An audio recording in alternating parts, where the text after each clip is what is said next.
Hello students, कैसे हैं आप। Welcome to Bhandari sir classes. आज आपके लिए नेशनल इनकम का इनकम मेथड के न्यूमेरिक लेके आए हुए हम। लास्ट क्लास में हमने क्या करवाया आपको। लास्ट क्लास में हमने नेशनल इनकम और उससे पिछली क्लास में ग्रॉस डोमेस्टिक इनकम के यानी डोमेस्टिक इनकम के उनके एग्रीगेट्स दोनों समझाए थे। और ये एग्रीगेट्स हमने बताए थे कि कैसे हम इनको कैलकुलेट करते हैं, अलग अलग, चाहे वो एग्रीगेट्स आपके डोमेस्टिक के हों या एग्रीगेट्स आपके नेशनल इनकम के हों, उन दोनों का कैलकुलेशन का तरीका सिखाया था। और आज हमारा काम क्या है, आज हमें उनको इम्प्लीमेंट करना है। कैसे हम इनको अप्लाई करेंगे, कैसे अपने आंसर निकालेंगे, और आंसर निकालना है वो भी करेक्ट। ये नहीं है कि आंसर तो निकाल दिया, आंसर निकालने से मतलब है जी नहीं, आपने अगर सही से सीखा है तो आपका हर आंसर बिल्कुल करेक्ट आएगा। और आज आपके सामने एक क्वेश्चन है, और बात फिर से वही, आपको अगर ये वीडियो पसंद आएगा आपको लाइक करना है, शेयर करना है और भंडारी सर क्लासेस को सब्सक्राइब करना है। ठीक है, चलते हैं आज के टॉपिक की तरफ। आज का टॉपिक है हमारा नेशनल इनकम, हमारा इनकम मेथड से, और क्या कैलकुलेट करना है वो नीचे मैंने दिया हुआ है। ऊपर कुछ आपको इसके डिटेल्स दी हुई हैं, कुछ इन्फॉर्मेशन दी हुई है। इन इन्फॉर्मेशन से हमें क्या कैलकुलेट करना है। The first one that is domestic income. Domestic income mean net domestic product at factor cost. जो लोग इस क्लास में आज पहली बारी देख रहे होंगे उनसे रिक्वेस्ट कर रहा हूं कि वो इससे पिछला part, national income part 1, national income part 2, वो दोनों पार्ट अच्छी तरह से देखिए। आपको वो दोनों और ये साथ में तीसरा, जब ये पार्ट आप देखेंगे, मैंने पहले ही दिन कहा था आपको, तो मैं गारंटी दे सकता हूं एक भी स्टूडेंट ऐसा नहीं होगा जिसको ये न्यूमेरिक समझ में नहीं आएंगे। और आप भी क्या याद करेंगे कि भंडारी सर ने हमें न्यूमेरिक सिखाए थे, और अच्छी तरह से समझ में आएंगे, सारे कंसेप्ट समझ में आएंगे। फिर भी अगर आपको लगता है कहीं कोई डाउट है किसी तरह का, या कोई पर्टिकुलर टॉपिक पर आप चाहते हैं कि सर इस पर वीडियो बना के दीजिए, तो आप कमेंट में ज़रूर लिख दीजिएगा। ठीक है, तो आज हमें पहले कैलकुलेट करना है डोमेस्टिक इनकम। बाकी के स्टूडेंट ने अपनी कॉपी में नोट किया होगा, मैंने लास्ट टाइम में भी कहा था कि आपको सिर्फ मेरे कहने पर, सिर्फ मैं पढ़ा रहा हूं और आप सुन रहे हैं।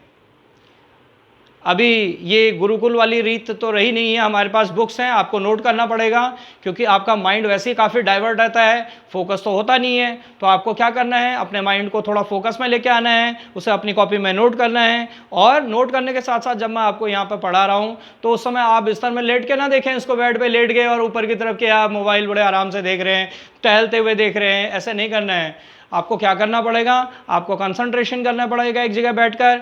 आपको अपने रजिस्टर या कॉपी लेनी है, पेन लेना है, बैठना है, और ये क्वेश्चन साथ में मेरे साथ साथ सॉल्व करना है। मैंने कर दिया है, उसके बाद दोबारा इसको रिवाइंड करके देखिए एक बारी क्या है इसमें, क्या कहा गया है, क्या आप इसको कैलकुलेट कर सकते हैं। अगर आप इसको कैलकुलेट करने लग जाते हैं तो मैं समझूंगा कि मेरी जितनी भी ये मेहनत है सक्सेसफुल हो गई। ठीक है। तो पहले कैलकुलेट करना है डोमेस्टिक इनकम। मैं आपको क्योंकि इतना कुछ पढ़ा चुका हूं तो इसलिए मुझे मालूम है डोमेस्टिक इनकम। मैंने आपको कहा डोमेस्टिक इनकम के 4 एग्रीगेट्स होते हैं। एक ग्रॉस वाला होता है, एक नेट वाला होता है, और एक ग्रॉस वाला मार्केट प्राइस होता है, एक नेट वाला मार्केट प्राइस पर होता है। एक ग्रॉस वाला फैक्टर कॉस्ट पर होता है, एक नेट वाला फैक्टर कॉस्ट पर होता है। हो गए 4 हमारे, कोई प्रॉब्लम नहीं है। मैंने चारों के लिए चार्ट बनाया हुआ है, आप देख सकते हैं। फिलहाल हमारे को कहा है डोमेस्टिक इनकम। एक बात, one thing you have to remember always, कि जब भी आपको ऐसे लिखा हो नेशनल इनकम कैलकुलेट करना है, या आपके लिए लिखा हो डोमेस्टिक इनकम कैलकुलेट कीजिए, तो वो नेट होती है, और कैसी होती है, फैक्टर कॉस्ट पर होती है। उसके अंदर ना तो डेप्रिसिएशन इंक्लूड होता है और न ही उसके अंदर मार्केट प्राइस NITs इंक्लूड होते हैं। क्या समझे, याद रखेगा, जब भी आपसे नेशनल इनकम या डोमेस्टिक इनकम कैलकुलेट करने के लिए कहे तो आपको ध्यान रखना है उसके अंदर ना तो ग्रॉस होता है, यानी ना तो उसके अंदर डेप्रिसिएशन होता है, ना उसके अंदर NITs होते हैं, नेट इनडायरेक्ट टैक्सेस, क्योंकि ये मार्केट प्राइस पर नहीं है। ठीक है, तो पहले अगर आपसे ये कहा गया है कि डोमेस्टिक इनकम कैलकुलेट करो, तो देखिए कंपोनेंट्स ऊपर दिए हुए हैं, आप इनको देख सकते हैं। इन कंपोनेंट में से आपको एक बात ध्यान रखनी है। अब बहुत सारे स्टूडेंट के सामने, बहुत सारे स्टूडेंट मुझसे सवाल पूछते हैं कि सर ये क्या है, इतने सारे कंपोनेंट दिए हुए हैं, कैसे पता लगेगा क्या लेना है क्या नहीं लेना है? अरे भाई आपको पहले ही इसीलिए तो बेसिक करवाया गया है ना इनका, इसीलिए तो कंसेप्ट पहले सिखाए गए हैं। अब तो आपको क्या करना है, अगर सपोज करो आपको घर में कोई चीज़ प्रिपेयर करने के लिए कही है, अगर आपको दाल बनाने के लिए कहा गया या सब्जी बनाने के लिए, ये थोड़ा ना या चाय बनाने के लिए कहा गया थोड़ा ना नमक भी पड़ा है, मसाले पड़े हैं, सब डाल देंगे उसके अंदर, ऐसा नहीं होता है।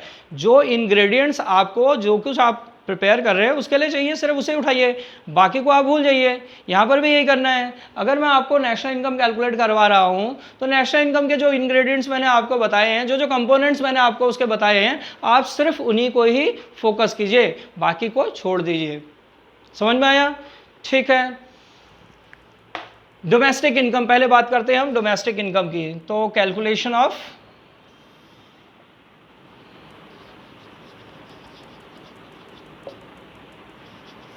डोमेस्टिक इनकम यानी घरेलू आय निकालनी है। नेट होती है, शुद्ध होती है, फैक्टर कॉस्ट पर होती है, याद रखिएगा। क्या कैसे? मैंने आपको इसके लिए क्या बताया, मैं याद कीजिए, मैंने आपको कहा था डोमेस्टिक इनकम की जब भी हम बात करते हैं तो वो याद कीजिए, मैंने कहा था 1 + 2 + 3। देन ये 1 क्या रिप्रेजेंट करता है? Compensation of employees. 2 क्या रिप्रेजेंट करता है आपको? Operating surplus. 3 क्या रिप्रेजेंट करता है आपको? Mixed income. इसके अलावा कुछ आता ही नहीं है। पहला क्या आया आपके पास में? क्या आया पहले आपके पास? पहले वाला आपके पास कंपनसेशन ऑफ एम्प्लॉइज, उसके पार्ट बताए थे मैंने, याद कीजिए, वेजेस एंड सैलरीज बताया था। सेकंड पार्ट मैंने बताया था रिटायरमेंट पेंशन। थर्ड पार्ट मैंने बताया था contribution by employers contribution for या to the social security scheme of the employees. यानी एम्प्लॉयर ने अगर एम्प्लॉयज के कोई भी सोशल सिक्योरिटी के लिए अगर अपनी तरफ से पैसा दिया है, एग्जाम्पल मैंने दिया था जैसे पीपीएफ में देते हैं या कोई इंश्योरेंस का प्रीमियम उसके लिए पे किया गया, जिसका अल्टीमेट बेनिफिट सिर्फ और सिर्फ किसको मिलता है? एम्प्लॉयज को। तो ऐसे केस में क्या करना है? ऐसे केस में आपको ये तीनों को ऐड कर देना है। कंपनसेशन ऑफ एम्प्लॉयज वाले में 3 चीजें बताई थी, wages and salaries, retirement pension, and the third one वो क्या थी आपकी? वो है आपके पास employers contribution to social security scheme of the employees. ये तीनों को मिलाने के बाद बन जाता है कंपनसेशन ऑफ एम्प्लॉयज, सीओई, पहला पार्ट। दूसरा मैंने कहा था ऑपरेटिंग सरप्लस, ओएस। तो इसमें मैंने क्या बताया था? इसमें रेंट रॉयल्टी बताई थी आपको। रेंट रॉयल्टी के अलावा और क्या बताया था? रेंट रॉयल्टी बताया था आपको, इंटरेस्ट बताया था, इसमें प्रॉफिट बताया था। अगेन मैंने कहा था कभी कभी क्या होता है, प्रॉफिट आपको प्रॉफिट के रूप में नहीं दिया होता है, बल्कि इसके पार्ट दिए होते हैं। और प्रॉफिट के 3 पार्ट बताए थे मैंने, डिविडेंड बताया था मैंने, कॉर्पोरेट टैक्स बताया था मैंने, और अनडिस्ट्रीब्यूटेड प्रॉफिट या रिटेन्ड अर्निंग्स कहते हैं इसको, ये पार्ट तीसरा वाला पार्ट था।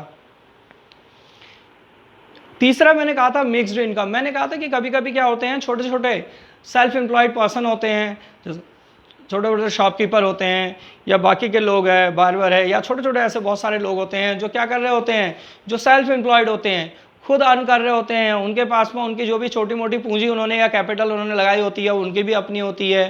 जो प्लेस जहाँ वो बिजनेस कर रहे हैं वो भी उनका अपना होता है, लेबर वो खुद दे रहे होते हैं, एंटरप्रेन्योरशिप उनकी खुद की होती है।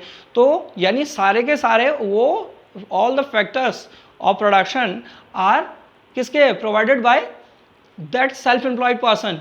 वो खुद ही उनको प्रोवाइड कर रहा है। ऐसे में उसकी जो टोटल इनकम होती है, it is not possible to distribute all this income among different factors of production, क्योंकि वो सारे के सारे उसके अपने हैं। दैट्स वाई हम क्या करते हैं, इसको मिक्स्ड इनकम के नाम से इसमें ऐड कर देते हैं एक बारी में, जहाँ पॉसिबल नहीं होता है। सो 3 चीज़ों को ऐड करते ही आपके पास ये निकल आता है। तो वो 3 चीज़ों में मैं आपको बता देता हूँ क्या था आपके पास में। Domestic income,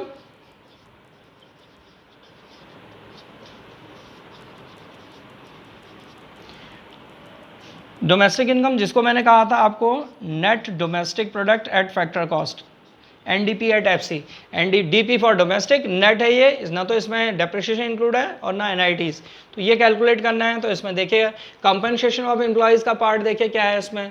compensation of employees का पार्ट अगर आपको इसमें कुछ दिखाई दे रहा हो तो ये रहा, compensation of employees already given है आपको। तो पहला पार्ट आपका कंपनसेशन ऑफ एम्प्लॉयज़, आप इसको ऐसे भी कर सकते हैं कि करके इनको लिख भी सकते हैं यहाँ पर, कंपनसेशन ऑफ एम्प्लॉयज़ कितना दिया हुआ आपको? कंपनसेशन एम्प्लॉयज़ 300 दिया हुआ है।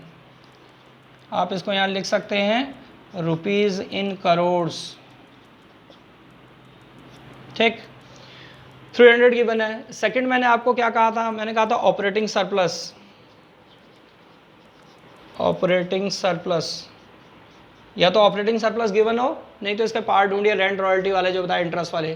देखिए उसमें इंटरेस्ट गिवन है, इसमें रेंट कहीं है, इसमें क्या क्या है, ओपनिंग स्टॉक है, प्रॉफिट है, प्रॉफिट भी आपको मालूम है, थर्ड वाला पार्ट प्रॉफिट का था इसका, क्लोजिंग स्टॉक दिया हुआ है, ओपनिंग स्टॉक दिया है, इंटरेस्ट दिया हुआ है, कंजम्पशन दिया हुआ है, प्राइवेट मिक्स्ड इनकम दी हुई है, net export, this one, indirect taxes, government final, rent, हाँ दिया हुआ है। पहले हम इसमें देखते हैं रेंट, इंटरेस्ट, रेंट, पहला वाला हमारा इसमें क्या क्या आ गया, इंटरेस्ट, रेंट, रेंट के बाद में क्या है आपके पास में, इंटरेस्ट है, रेंट है, अब दिया प्रॉफिट।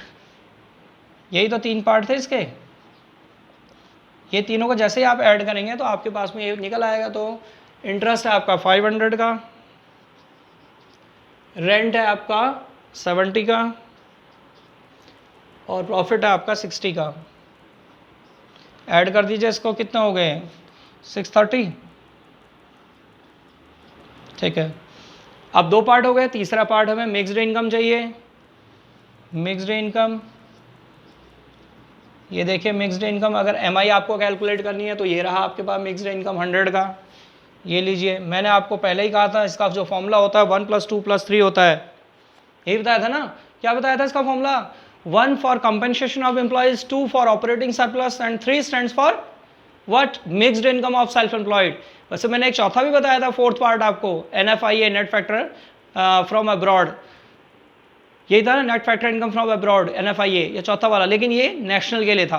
पहले 3 फैक्टर ऐड करते ही हमें निकल के आता है डोमेस्टिक इनकम। अब क्योंकि हमें जो डोमेस्टिक इनकम चाहिए वो मैंने आपको कहा था कि हमें चाहिए एक ऐसी, ये देखिए डोमेस्टिक इनकम मीन्स क्या बताया था आपको, नेट, इसका मतलब डेप्रिसिएशन नहीं होना चाहिए, फैक्टर कॉस्ट, इसका मतलब NITs भी नहीं होना चाहिए। तो सिंपल सा है, तीनों को ऐड कर दीजिए, आपका आंसर बन जाएगा 6 3 9 10, 1030 rupees, 1030 rupees. What is this, this is domestic income, domestic income, क्या बोलते हैं इसको, NDP@FC। समझ में आया कुछ, NDP@FC कैलकुलेट हो गया ना। बहुत सिंपल सा तरीका है, मैंने आपको जो बेसिक बताया है, अगर आप उस बेसिक को फॉलो करेंगे तो कहीं कोई प्रॉब्लम आने वाली नहीं है। हाँ, आप बेसिक फॉर्मूला आप सोचें कि डायरेक्ट हम यही सीख लें यहाँ से, तो नॉट पॉसिबल। इससे आप कभी कभी कुछ क्वेश्चन सॉल्व कर लेंगे, लेकिन बहुत सारे क्वेश्चन ऐसे होंगे जो आपसे सॉल्व नहीं होंगे। इसलिए आपको क्या करना पड़ेगा, इसका फर्स्ट पार्ट, सेकेंड पार्ट, तब आइए यहाँ स्टेप बाय स्टेप। अगर आप स्टेप बाय स्टेप आएंगे तो आपका क्या होगा, बेस जो है बहुत स्ट्रांग हो जाएगा, और किसी भी क्वेश्चन को न केवल आप खुद कर पाएंगे, बल्कि शायद मेरे को लगता है आप अपने फ्रेंड सर्कल में बाकी के लोगों को भी उसको समझा सकेंगे। ठीक है ना, इस लायक बन जाएंगे आप। चलते हैं सेकंड पार्ट। अब बोला नेशनल इनकम, बिल्कुल ऐसे ही। अगला बोला हमसे कैलकुलेट करने के लिए national income. National income calculate करने के लिए मैंने आपको क्या कहा था, बहुत सिंपल सा है, जो कंपोनेंट्स बताए थे मैंने कहा था 1 + 2 + 3 + 4, 1 + 2 + 3 + 4। फिर से कह रहा हूं, जो फर्स्ट टाइम में इस वीडियोस में आए होंगे, मेरी क्लास में आए होंगे, आज जो फर्स्ट टाइम देख रहे होंगे उनको कह रहे होंगे सर क्या कर रहे हैं 1 + 2 + 3 + 4, क्या 1 + 2 + 3 + 4 को ऐड करने का कभी नेशनल इनकम आया? अरे भाई, इनका ये एक कोड है हमारे लिए, और ये भंडारी सर ने बना रखा है।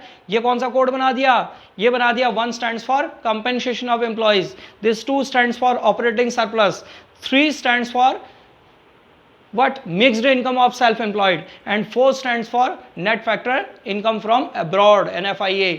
और नेशनल इनकम के लिए 4 चीज़ें आपको ऐड करनी है। जैसे मैंने क्या कहा था, अगर आपको डोमेस्टिक कैलकुलेट करना है तो फर्स्ट 3 कंसेप्ट आपके लिए कंपलसरी हैं। You have to add all these 3 components. आपको 3 कंपोनेंट्स तो आपको ऐड करने ही पड़ेंगे, लेकिन नेशनल निकालना है then 1 more component is added, और वो क्या हो जाएंगे 4 आपके पास में। आप देखिए फिर से वही हो जाएगा। अब मैं इसकी कैलकुलेशन कर रहा हूं तो क्या होगा, पहला वही कंपेंसेशन ऑफ एम्प्लॉइज था, एक सेकंड मैंने आपको बताया यहां पर, सेकंड पार्ट था मेरा ऑपरेटिंग सरप्लस, थर्ड पार्ट मैंने आपको कहा था मिक्स्ड इनकम, ठीक है। तो और फोर्थ मैं कह रहा हूँ इसमें NFIA ऐड कर दीजिए। तो फर्स्ट 3 तो मैंने यहाँ लिखा ही है, जैसे ये 300 का था, फर्स्ट 3 वाले का, इसका 300 का था, ऑपरेटिंग सरप्लस का टोटल 630 आया था, मिक्स्ड इनकम का 100 था, NFIA net factor income from abroad ये लिखा हुआ है, net factor income from abroad ये रहा, नेट फैक्टर इनकम रह गया, income from abroad from NFIA, this is minus का है, ये तो माइनस का है तो इसको -5 लिख दीजिएगा, माइनस कर दीजिएगा, ठीक है। इसका मतलब मैंने आपको पहले भी कहा था, this is called FIFA minus FITA, factor income from abroad minus factor income to abroad, इनका डिफरेंस होता है ये। सो आप इनको निकाल लीजिए, 300 कितना हो जाएगा, 3 9 10 1025 crore rupees, this is national income, और नेशनल इनकम को हम क्या कहते हैं, NNP@FC, ये भी वही है सेम, यहाँ पर नेशनल इनकम तो है ही, नेट है, नेट मीन्स इसके अंदर डेप्रिसिएशन इंक्लूड नहीं है, एट फैक्टर कॉस्ट है, इट मीन्स इस पर NITs भी इंक्लूड नहीं है, नेट इनडायरेक्ट टैक्सेस भी इंक्लूड नहीं है इसमें, बात समझ में आई, ये आ गया। अच्छा, इसको इतना बड़ा ना करके अगर सपोज करो हमसे ये कैलकुलेट करवा लिया उसने कहा डोमेस्टिक निकालिए, उसके बाद ये निकालिए, तो क्यों करें हम, सेम थिंग आधा तो वही है, क्यों करें इतना बड़ा। मैंने आपको कहा था कि किसी भी एक एग्रीगेट से दूसरे एग्रीगेट में जाने का तरीका भी तो बताया था मैंने, ऐसे भी तो बताया था, क्या समझे। अगर किसी एक एग्रीगेट में से दूसरे एग्रीगेट में जाने का रास्ता अगर हमें बीच में से मालूम है तो हम उसी को करेंगे ना। अगर सपोज करो 2 बिल्डिंग्स हैं, 2 बिल्डिंग्स में बीच में कहीं क्या किया, 5th फ्लोर में आपस में कनेक्ट कर दिया, हाँ, उसके बाद 10th फ्लोर में कनेक्ट कर दिया। अब मान लिया आप अगर 3rd फ्लोर में हैं या 4th फ्लोर में हैं, तो 4th फ्लोर में से अगर आपको 2nd फ्लोर की बिल्डिंग में सेकंड बिल्डिंग में जाना है तो ग्राउंड फ्लोर उतर के दोबारा ऊपर जाना जरूरी थोड़ा है। जब आपके पास में उसने ये बताया हुआ है कि इसके बाद 4th फ्लोर में आप 5th फ्लोर में पहुंचे, वहां से कनेक्टेड है वो सामने वाली बिल्डिंग से, वहां से चले जाइए, आपके लिए आसान हो जाएगा ना। तो क्यों करें ये सब इतना बड़ा, आपको क्या करना है, आपको इतना बड़ा नहीं करना है, आपको इसके लिए आसान सा तरीका ये है। अब आपको क्या निकालना है, नेशनल इनकम निकालनी है। देखिए दूसरा तरीका बता रहा हूं, नेशनल इनकम मीन्स NNP@FC, ये कैलकुलेट करना है ना। तो इसके लिए डोमेस्टिक वाला जो कैलकुलेट किया आपने उसे लिखे, क्या नोट किया, क्या निकाला आपने निकाला था NDP@FC, यही तो निकाला हुआ, ये देखिए आपने NDP@FC कैलकुलेट किया था आपने। तो NDP@FC में ऐसा क्या चेंज करूं मैं कि ये NNP@FC हो जाए, क्या समझे, क्या करूं, NDP@FC में ऐसा क्या करूं कि ये NNP@FC हो जाए। मैंने आपको लास्ट क्लास में भी समझाया था यही वाली बात, लास्ट वीडियो में भी, यहां जहां सॉरी, ये जो NP लिखा है पहले इसको नंबर 1 मैंने कहा था इसको कंपेयर करो, जो निकालना है मुझे NP निकालना है यानी नेशनल प्रोडक्ट, और जो गिवन है मुझे वो क्या दिया हुआ है, वो गिवन दिया है डोमेस्टिक प्रोडक्ट।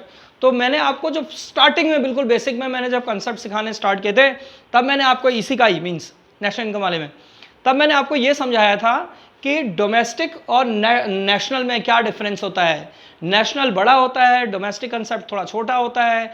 वो नेशनल में एक्स्ट्रा क्या होता है डोमेस्टिक के अलावा, NFIA होता है, net factor income from abroad होता है। यानी जैसे ही ये डोमेस्टिक में मैं NFIA ऐड कर दूंगा, net factor income from abroad मैंने जैसे ही इसमें ऐड किया DP में मैंने NFIA ऐड किया, दिस DP बिकम्स NP, अब ये नेशनल बन गया। एक चीज क्लियर हुई, बात समझ में आ रही है मैं क्या कह रहा हूं।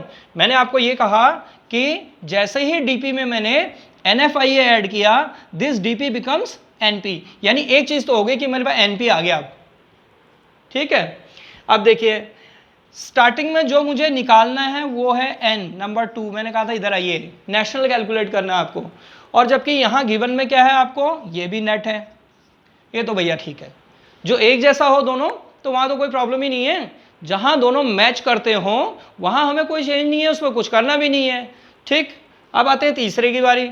ये तीसरा वाला देखो, जो गिवन है वो दिया है फैक्टर कॉस्ट पर, और जो कैलकुलेट करना है वो भी फैक्टर कॉस्ट का है, नंबर 3rd वाला, तो फिर फैक्टर कॉस्ट भी इक्वल हो गया, यानी और कोई चेंज नहीं करना। न तो मुझे यहाँ नेशनल में कोई चेंज करने की जरूरत पड़ी क्योंकि नेशनल थे दोनों के दोनों, ना फैक्टर कॉस्ट में कोई चेंज करने की जरूरत पड़ी, सिर्फ मुझे डीपी को एनपी बनाना था, जिसके लिए मैंने एनएफआईए ऐड कर दिया और मेरा आंसर आ जाएगा। अब आप देखें एनडीपी एट एफसी मुझे कैलकुलेट किया था मैंने 1030,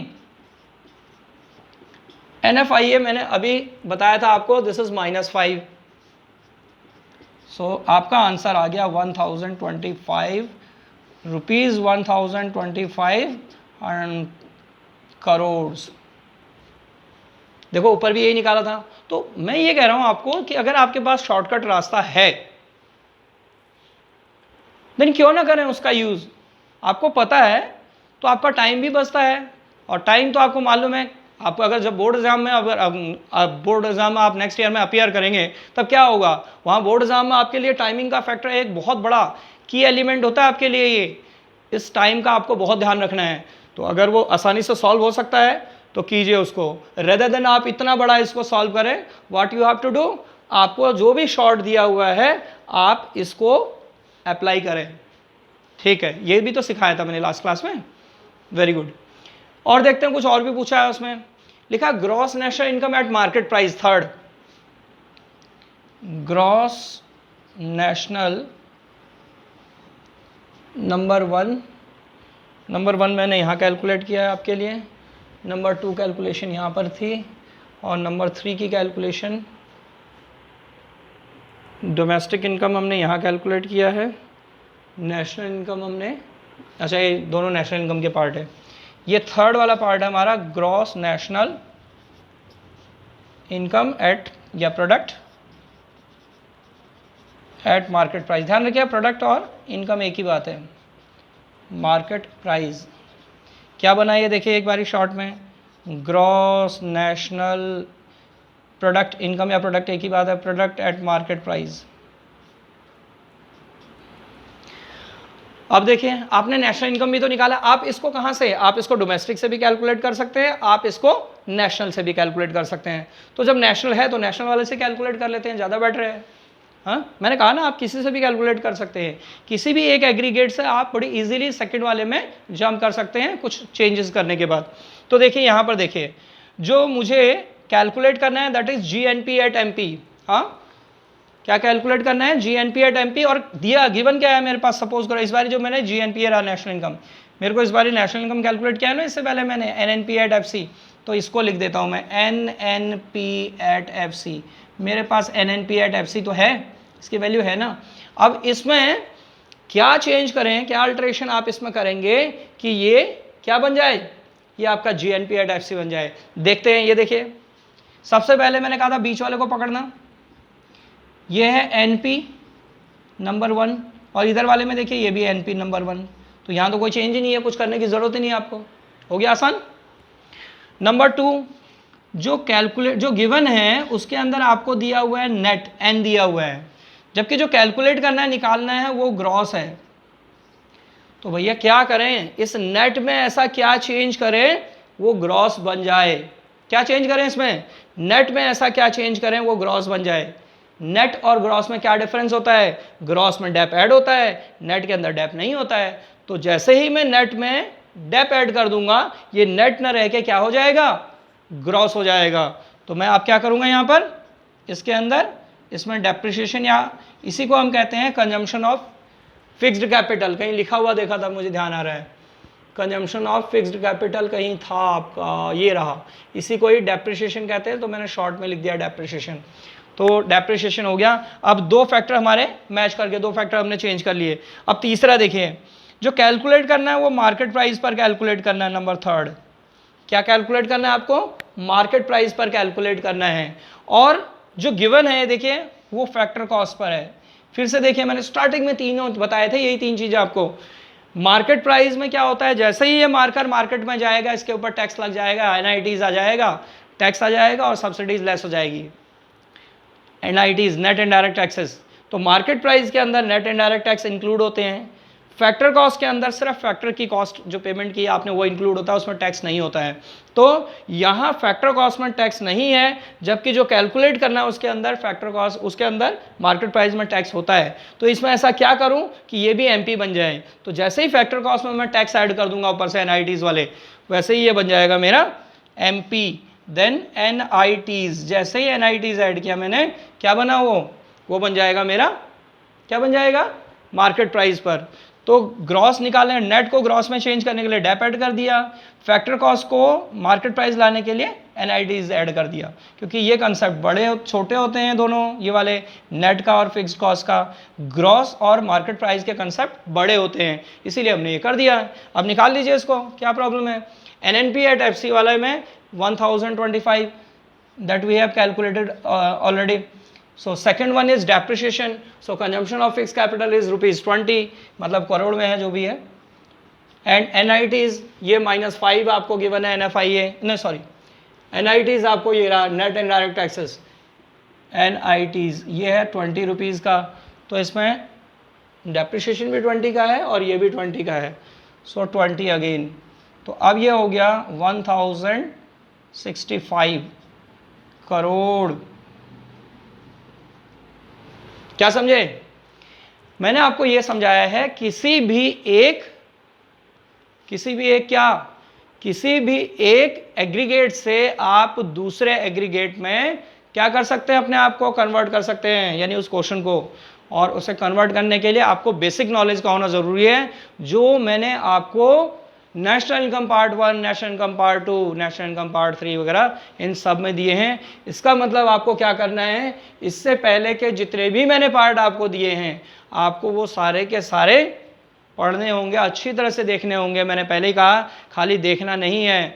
what you have to do, आपको क्या करना है, कॉपी पेन लेके बैठना है, आपको वो सारे नोट करने हैं, साथ साथ प्रैक्टिस करनी है। आपके पास बुक्स होंगे, बुक्स नहीं है तो इधर उधर से क्वेश्चन तो मिल ही जाते हैं आजकल, कोई बड़ी बात नहीं है। तो आप उसके क्वेश्चन अटैम्प्ट कीजिए, और क्वेश्चन अटैम्प्ट करने के बाद जब तक आपका स्कूल खुलता है, शायद ऑनलाइन क्लासेस आपकी चल रही होंगी या जो भी होगा, आपको बहुत कुछ नॉलेज पहले से ही होगा। आपके टीचर के पढ़ाने से पहले अगर आपको काफ़ी कुछ मालूम होता है, तो आपका टीचर का पढ़ाया हुआ आपको बहुत ही अच्छा समझ में आएगा और अच्छा रेस्पॉन्स आप दे पाएंगे। और टीचर से क्या होगा, वो भी काफ़ी खुश होते हैं, और वो जो अपनी लेबर होती है ना, अपनी जो मेहनत होती है, उसे डबल कर देते हैं बच्चों के ऊपर ऐसे में। तो कृपया करके जो कुछ भी आपको पढ़ाया जाता है उसे अच्छी तरह से समझिए। और अगर कहीं कोई प्रॉब्लम आपको लगती है इसके अंदर कि नहीं ये सर समझ में नहीं आया, तो आप कमेंट में लिखिए। कोई पर्टिकुलर टॉपिक के ऊपर वीडियो बनाने की बात हो तो आप वो भी लिख सकते हैं। आप इन्हें अच्छी तरह से देखिए, और आपके जो रिप्लाई आते हैं, आपके जो लाइक्स आते हैं, वो एप्रिसिएशन का काम करते हैं, वो हमारे लिए मोटिवेशन का काम करते हैं, और वही चीज़ हमें आगे के लिए अच्छे टॉपिक्स के ऊपर और अच्छी क्लास देने के लिए मोटिवेट करती हैं। तो आज की ये क्लास हम यहीं ओवर कर रहे हैं। नेक्स्ट क्लास में क्या करेंगे पहले वो सुन लीजिए। ये वीडियो हमारा था आपका इनकम मेथड के लिए। नेक्स्ट क्लास में मैं आपको एक्सपेंडिचर मेथड समझाऊंगा इसका, नेशनल इनकम का। मैंने पहले ही कहा था, अगर आप मेरे साथ साथ चल रहे हैं या मेरे उन वीडियोस को पीछे से देखते हुए सही तरीके से आ रहे हैं, तो आपको कहीं कोई प्रॉब्लम नहीं होगी। जिस दिन ये सारी चीज़ें कंसेप्ट पूरे हो जाएंगे, उस दिन आप मास्टर होंगे, ये मैं पहले कह रहा हूँ। और आज की ये क्लास कैसे लगी, आपको पसंद आई होगी तो इसे लाइक कीजिएगा, भूलिएगा मत, शेयर कीजिएगा अपने फ्रेंड सर्कल में। और भंडारी सर क्लासेस जो चैनल है हमारा, इसको आपको क्या करना है, सब्सक्राइब करना है। एक बात और, यहाँ पर आपको इकोनॉमिक्स के अलावा अकाउंट्स की क्लासें भी दी जा रही हैं, आप अकाउंट्स की क्लासें भी ले सकते हैं। वहाँ पर भी आपको इसमें से काफ़ी सारे उससे रिलेटेड आपको वीडियोज़ मिल जाएंगे, आपका काम बहुत आसान हो जाएगा। एक बार और थैंक यू।